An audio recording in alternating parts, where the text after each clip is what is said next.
All right, so let's look at secant. Secant first. Remember, secant is 1 over x, right? 1 over x. So let's start at negative pi over here. Thank you. If x is negative 1, 1 over negative 1 is negative 1, right? Okay. Negative 3 pi over 4 is right here. So that would be 1 over square root of 2 over negative square root of 2 over 2, which really just means I'm flipping it, doesn't it? When you do keep it, change it, flip it. I'm just flipping it. So that's got a radical, but when I put it in decimal form for graphing purposes, it comes out to negative 1.41. All right? And then at negative pi over 2, this would be 1 over 0. What is 1 over 0? Undefined. Which will translate to an asymptote, right? Negative pi over 4 is right here. So again, we have that square root of 2 over 2 reciprocated, so it becomes a positive 1.41. At 0, I'm back at 1, so it's 1 over 1. Add pi over 4, and positive 1.41. Pi over 2, I'm undefined, 1 over 0, right? 3 pi over 4, negative 1.41. Do we see a pattern? Emerging? So it's going to go negative 1, negative 1.41, then undefined. Then it's going to go positive 1.41, and then positive 1. All right. So in getting to graphing this,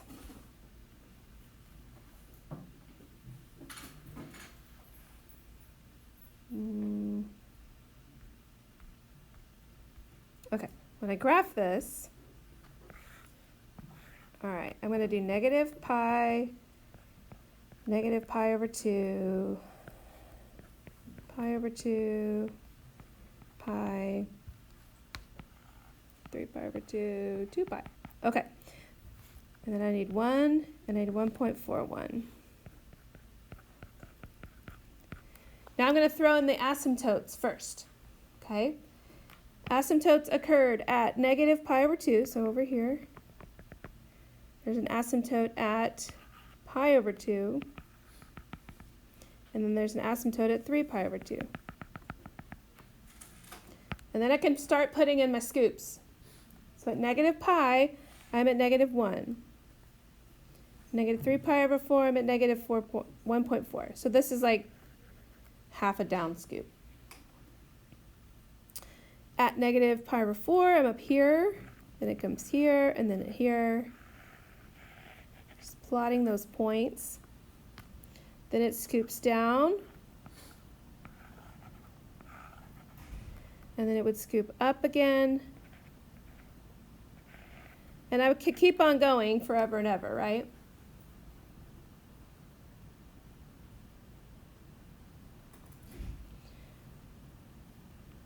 So if you recall, if I drew in that cosine curve, the cosine curve would be doing this. See it in there? It would be scooping down and scooping up and continuing on. So these scoops are happening at the peaks. Okay? Now, let's talk about the period of this thing. The period is, how long does it take to complete the entire cycle? Well, in this case, it takes from negative pi over 2 to 3 pi over 2, because you got to have both scoops. So what is that distance? This is 3 pi over 2, and this is pi over 2. What is the length of that distance?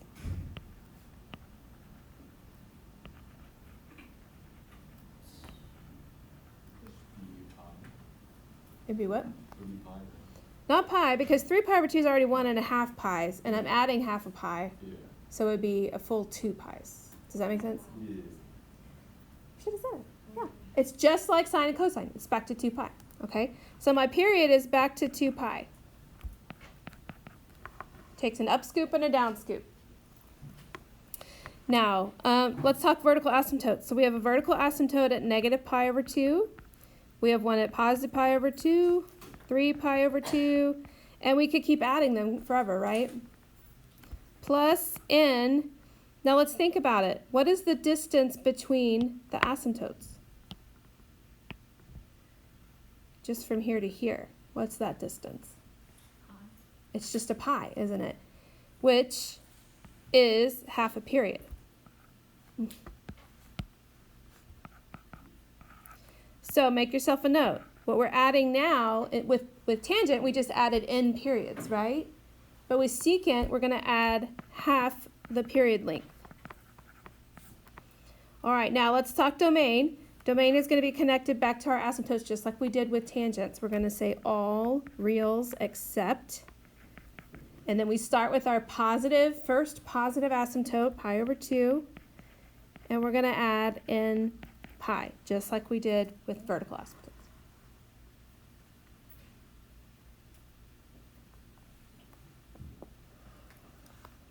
Now, range.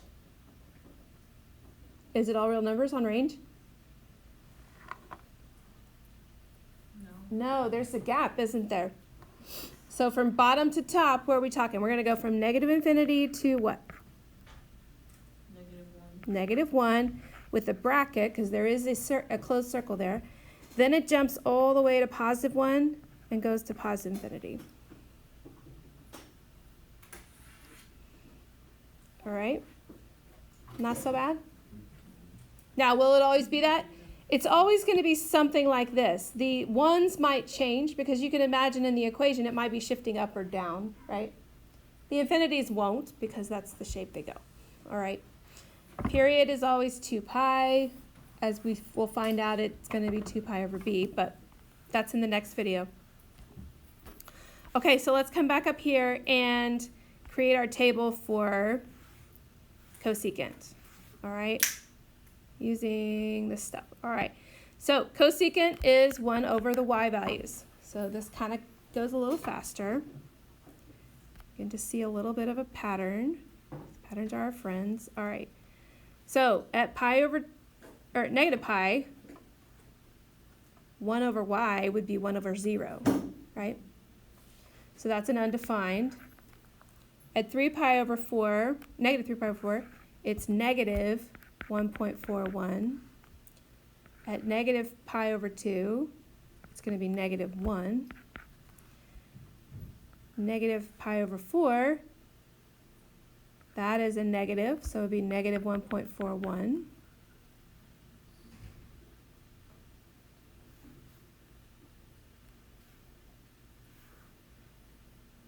All right, and then at 0, 1 over 0, we're back to undefined. Pi over 4, it's going to be positive 1.41. Pi over 2, we're at 1. 3 pi over 4, positive 1.41. Pi, we're back to undefined. Do we see a pattern? Yep. We see a pattern. You can keep going with the table, or you can just use the pattern to help you complete the table. So what's going to happen next? It's going to be negative 1.41, negative 1, negative 1.41, undefined.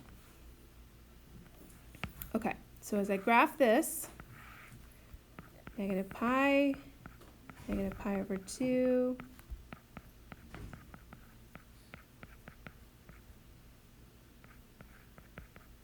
okay, 1.41,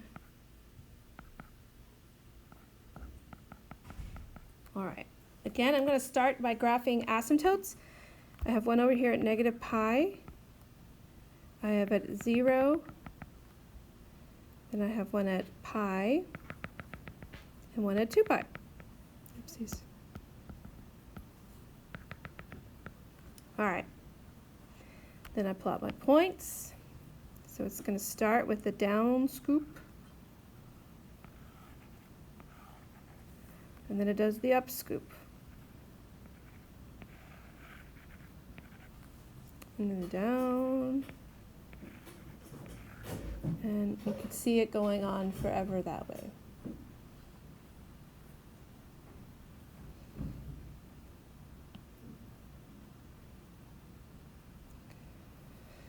Okay, so when we think about period, We want to get an up scoop and a down scoop involved, right? So it's going to take all the way from 0 to 2 pi to complete the period, which is really easy to see the length now because it's just 2 pi. So my period is 2 pi. Now let's think asymptotes. Where are my asymptotes? I got one at negative pi, I got one at 0, positive pi, 2 pi, and then what? How do I keep adding on here? So be in what? In pi. It's half a period, right? So it's in pi. So again, half a period is what we add right there. Then that connects us right to domain, so all reals except where x is equal to, start with your first positive, which is 0, so I don't have to write it, you can. It's not wrong if you don't. I could do 0 plus n pi, or I could just leave it as n pi. Either one's acceptable. Start with your first positive one, though. And then talk about range. What do we notice about the range here? It's the same as the cosecant, isn't it? Negative infinity to negative 1, positive infinity, or positive 1 to positive infinity. Okay? See why we connected these two together? They're so similar, aren't they?